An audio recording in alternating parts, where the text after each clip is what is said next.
गईनी फेल हो। ई प्यार के पढ़ाई में हो गईनी फेल हो।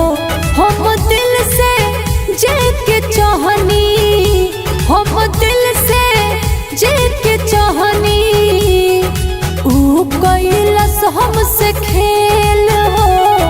ई प्यार के पढ़ाई में हो गईनी फेल हो।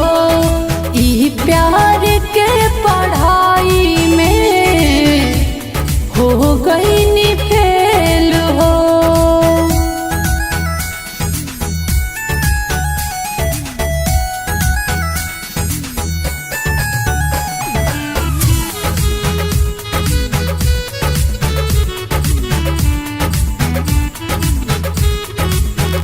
कोई गलती हम पहचाने में, कमी कुछ जरूर हो जाने में।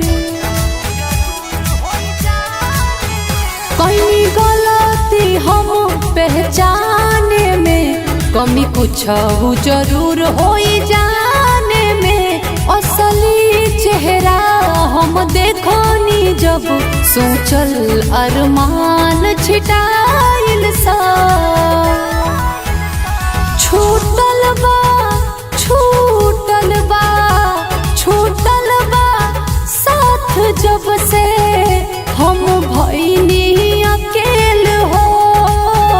ई प्यार के पढ़ाई में हो गईनी फेल हो। ई प्यार के पढ़ाई में हो गईनी फेल हो।